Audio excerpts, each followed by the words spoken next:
அன்பிற்கினியவர்களே, அனைவருக்கும் வணக்கம். இன்றைய காலகட்டத்தில் தமிழ் மண்ணில் தமிழ் மாண்பை மேன்மைப்படுத்துகிற வகையில் சித்தர்களினுடைய வழியில் ஒரு மிகச்சிறந்த ஞானியாக வழிகாட்டி வாழ்ந்து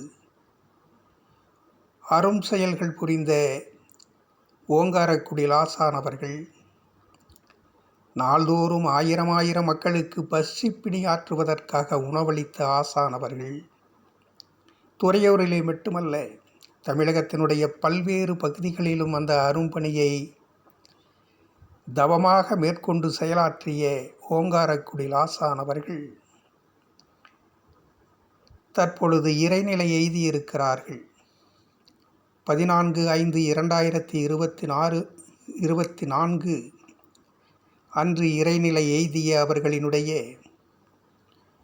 முக்தி நிகழ்வு 16/5/2024 அன்று நிறைவு பெற்றிருக்கிறது. இதிலே ஏராளமான அன்பர்கள் கலந்து கொண்டு அந்த அற்புத ஞானியினுடைய அருள் பெறுவதற்காக அந்த ஆசானினுடைய திருவடிகளை சரணடைந்திருக்கிறார்கள்.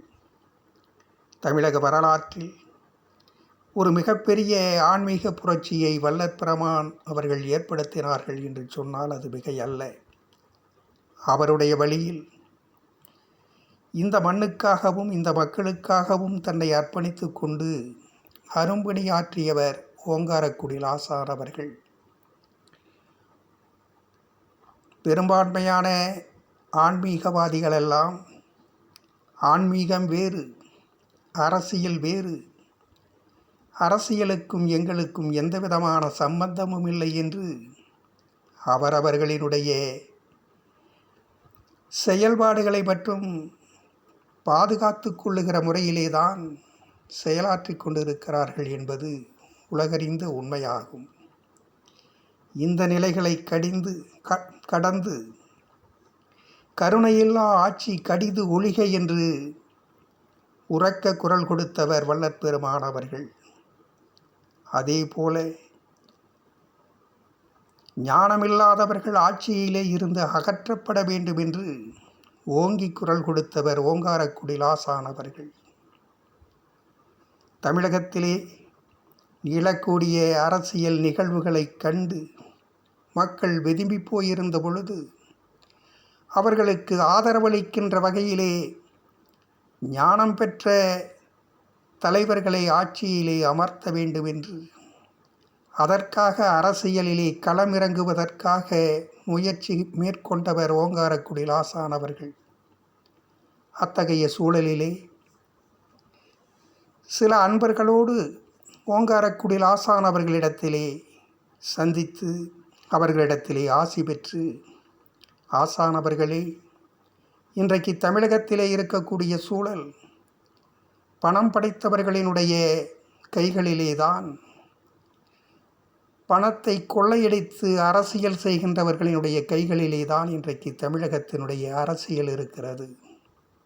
மக்களெல்லாம் பணத்திற்கு அடிமையானவர்களாக இருந்து கொண்டிருக்கக்கூடிய இந்த சூழலில் முதலிலே இந்த மக்களை எல்லாம் விழிப்புணர்வு செய்கின்ற வகையில், விழிப்புணர்வு பெறுகின்ற வகையில் நாம் அவர்களுக்கு விழிப்புணர்வை ஏற்படுத்த வேண்டும்.